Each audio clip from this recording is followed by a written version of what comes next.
Hi, this is Dawn of Stamp Till Dawn, and I'm here to share some techniques using pigment pads today.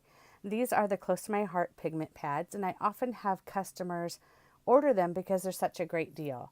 You get 10 of them for $19.95, so it's a great way to get a nice color array at an inexpensive price. But pigment pads are used in a different way than our normal dye-based pads. So I had a few customers order them recently, so I wanted to show them something they can do. First of all, they love how these come. This is my foam, sold separately. It's a foam insert, and it holds 40 pigment pads, so it's perfect for organizing them. And we currently have this small organizer case, and when you open it up, you can see I have my sponge daubers in here. So we also have a sponge dauber insert, and then this one will fit right on top.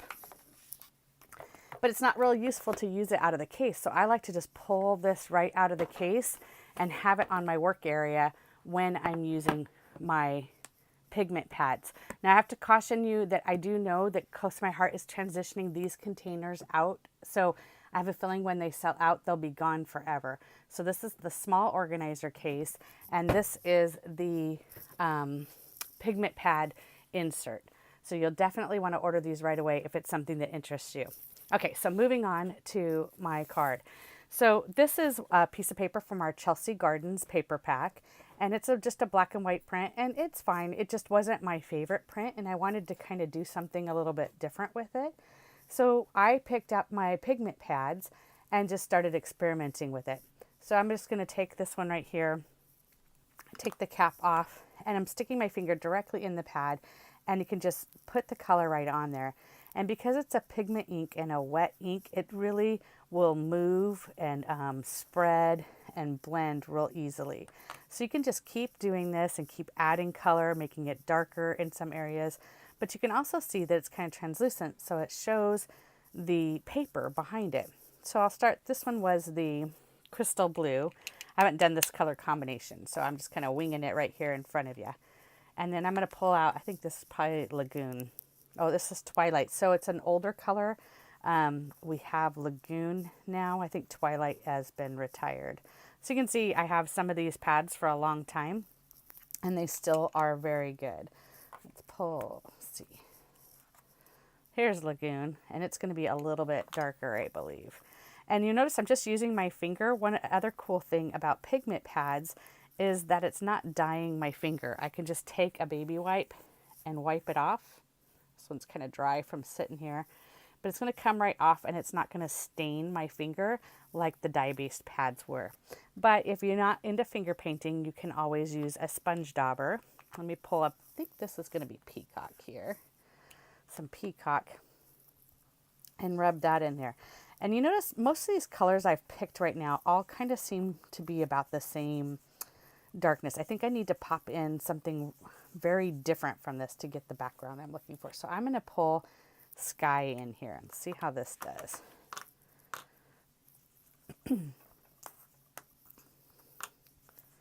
See, it's a lighter blue.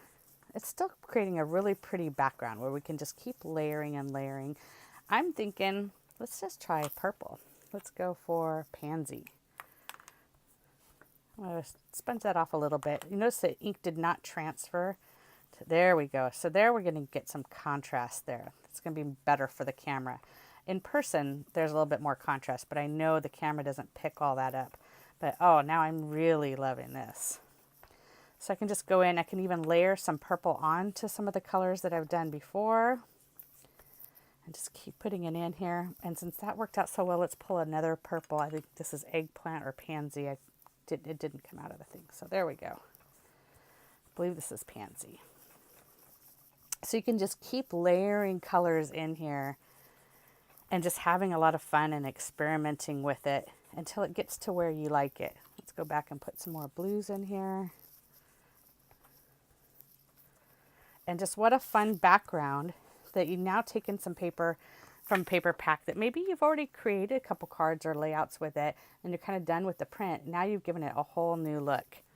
And here's a card that I made when I originally did this.